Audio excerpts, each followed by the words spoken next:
Hello friends, welcome to my channel.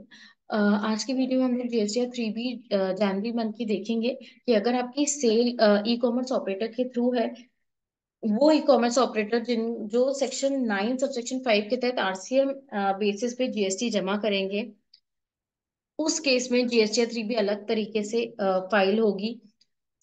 GST 1 आपने जैसे बताया होगा कि 100 रुपीज की अगर आपकी सेल है एंड उसमें से अगर 20 रुपीज ई कॉमर्स ऑपरेटर के थ्रू है, वो जो सेक्शन 9(5) में कवर्ड है, तो आपको सिर्फ और सिर्फ टेबल 4 से लेके 10 तक 80 रुपीज बताना था। और जो 20 रुपीज था वो टेबल नंबर 14 में बी पार्ट में आप बताएंगे। तो वो जो 20 रुपीज आपने टेबल नंबर 14 के बी पार्ट में आपने बताया होगा, तो वो ऑटो पॉपुलेट करके 3.1.1 में आ गया होगा, सप्लाईज नोटिफाइड अंडर सेक्शन 9(5)। और यहाँ पर आप देख सकते हैं कि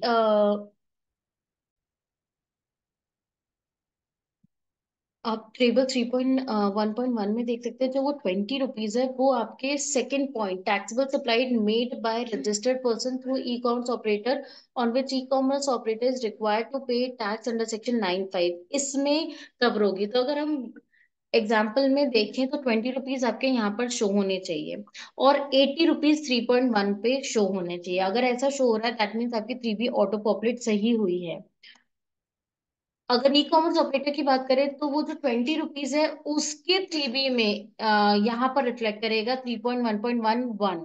तो अगर आप सप्लायर हैं तो सप्लायर के केस में तो सेकंड पॉइंट में शो होगा, क्योंकि यहाँ पर आईजीएसटी, सीजीएसटी, एसजीएसटी सब फ्रीज्ड है, क्योंकि उस सेल में जीएसटी सप्लायर जमा ही नहीं करेगा, उस सेल में ई कॉमर्स ऑपरेटर जमा करेगा। इसलिए ई कॉमर्स ऑपरेटर के कॉलम में आईजीएसटी, सीजीएसटी, एसजीएसटी सब दिख रहे हैं। तो ये लॉजिक वे में मैंने आपको समझाया है कि कैसे सेल दिखेगी। तो आपका अगर फॉर एग्जांपल जोमेटो से सेल है, तो जोमेटो वाली सेल आप 3.1.1 में बताएंगे, और अदर देन जोमेटो वाली सेल है तो 3.1 में ही सिर्फ कवर होगी। बाकी अगर कोई अनरजिस्टर्ड सप्लाई है, इंटरस्टेट सप्लाई है, तो वो ऑटोमेटिकली ऑटो पॉपुलेट हो गई होगी 3.2 में। तो अब ये जो तीन कॉलम है ये प्रॉपरली डिस्क्लोज होना चाहिए। जब से टेबल नंबर 14 और 15 आया है, तब से 3.1.1 का जो कॉलम है वो और डिफाइन हो चुका है। हालांकि ये कॉलम हम पहले भी यूज करते थे 3B के।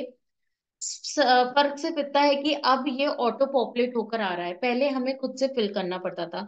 तो अब आप समझ गए होंगे कि अगर आपकी जोमेटो स्विगी वाली सेल है या ओला उबर वाली सेल है, अर्बन फ्लैग की सेल है, Booking.com वाली सेल है, तो आपको 3.1.1 के सेकेंड पॉइंट में ही वो सेल कवर करनी है। बाकी जितनी भी आपकी सेल्स है वो 3.1 में कवर होगी। होप आपको वीडियो हेल्पफुल लगा है, आप आराम से 3B फाइल कर पाएंगे। तो प्लीज मेरे वीडियो को लाइक करें एंड चैनल को सब्सक्राइब करें। Thank you.